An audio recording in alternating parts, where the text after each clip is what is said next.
Selanjutnya, kelompok 3. Pemerintahan desa adalah unsur penyelenggara pemerintahan di tingkat paling bawah dalam struktur pemerintahan Indonesia yang secara langsung berhubungan dengan masyarakat desa. Pemerintahan desa berperan penting dalam mengatur dan mengurus urusan masyarakat setempat berdasarkan asas otonomi dan tugas pembantuan.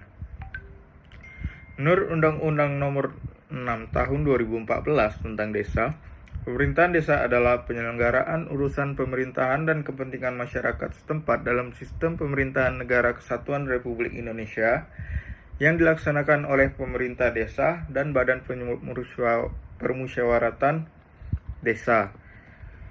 Pemerintah desa terdiri dari kepala desa dan perangkat desa sebagai pelaksana pemerintahan,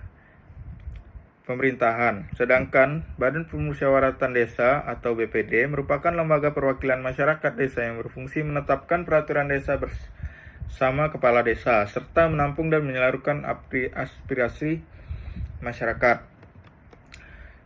Pemerintahan desa merupakan manifestasi dari desentralisasi pemerintahan yang memberikan kewenangan kepada desa untuk mengatur rumah tangganya sendiri sesuai dengan kebutuhan, potensi, dan nilai-nilai lokal yang berkembang di masyarakat. Pemerintahan desa tidak hanya menjalankan fungsi administratif, tetapi juga pembangunan, pelayanan publik, serta pemberdayaan masyarakat secara langsung. Dengan demikian, pemerintahan desa memiliki peran strategis dalam sistem pemerintahan nasional, karena menjadi garda terdepan dalam pelaksanaan kebijakan dan pelayanan yang bersentuhan langsung dengan rakyat. Pemerintahan desa dalam konstitusi. Pengertian pemerintahan desa dalam konstitusi, yaitu pemerintahan desa merupakan bagian integral dari sistem pemerintahan Indonesia yang memiliki dasar hukum kuat dalam konstitusi, yakni Undang-Undang Dasar Negara Republik Indonesia tahun 1945. Dalam konstitusi, keberadaan desa diakui sebagai kesatuan masyarakat hukum yang memiliki hak untuk mengatur dan mengurus kepentingannya sendiri berdasarkan asal-usul dan adat istiadat hidup dalam masyarakat. Landasan konstitusional pemerintah desa tercantum dalam pasal 1B, 18B, ayat 2 Undang-Undang Dasar 1945 yang berbunyi, negara mengakui dan menghormati kesatuan-kesatuan masyarakat hukum adat beserta hak-hak tradisionalnya sepanjang masih hidup dan sesuai dengan perkembangan masyarakat dan prinsip Negara Kesatuan Republik Indonesia yang diatur dalam undang-undang. Pasal tersebut memberikan pengakuan formal terhadap keberadaan pemerintahan desa sebagai bagian dari sistem pemerintahan nasional dengan identitas dan kewenangan berbasis lokal yang dijamin oleh konstitusi.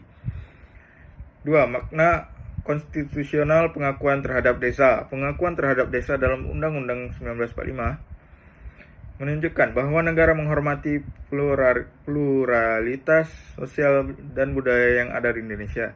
Desa tidak hanya dipandang sebagai unit administratif semata, tetapi juga sebagai satuan masyarakat hukum yang memiliki sistem nilai lokal, tradisi pemerintahan sendiri, kewenangan adat, dan kapasitas untuk mengelola kehidupan masyarakat secara mandiri. Pengakuan ini memperkuat prinsip desentralisasi dan otonomi daerah, khususnya otonomi desa, yang berarti bahwa desa memiliki hak untuk mengatur urusan internalnya tanpa investasi berlebih yang dari pemerintah pusat atau daerah. 3. Implementasi konstitusi melalui Undang-Undang Desa. Sebagai implementasi dari pasal 18B ayat 2 Undang-Undang 1945, pemerintahan kemudian menerbitkan Undang-Undang Nomor 6 Tahun 2014 tentang Desa. Undang-undang ini memperjelas kedudukan desa sebagai 1. Subjek hukum dan pemerintahan, 2. Penyelenggara urusan pemerintahan, 3. Pelaku pembangunan dan pemberdayaan masyarakat. UU Desa menegaskan bahwa desa memiliki kewenangan berdasarkan hak asal-usul, kewenangan lokal berkala desa, kewenangan yang ditugaskan oleh pemerintah, kewenangan lain yang ditetapkan berdasarkan peraturan perundang-undangan. 4. Posisi strategis pemerintahan desa yang dalam sistem ketenagakerjaan. Secara konstitusional, pemerintahan desa merupakan perpanjangan dari semangat demokrasi dan partisipasi rakyat dalam pemerintahan. Pemerintahan desa berperan sebagai garda terdepan dalam pelayanan publik, pengelolaan uang dan pembangunan, kelestarian budaya dan hukum adat, penyerapan aspirasi warga, pelaksanaan prinsip-prinsip good governance di tingkat lokal. Terima kasih.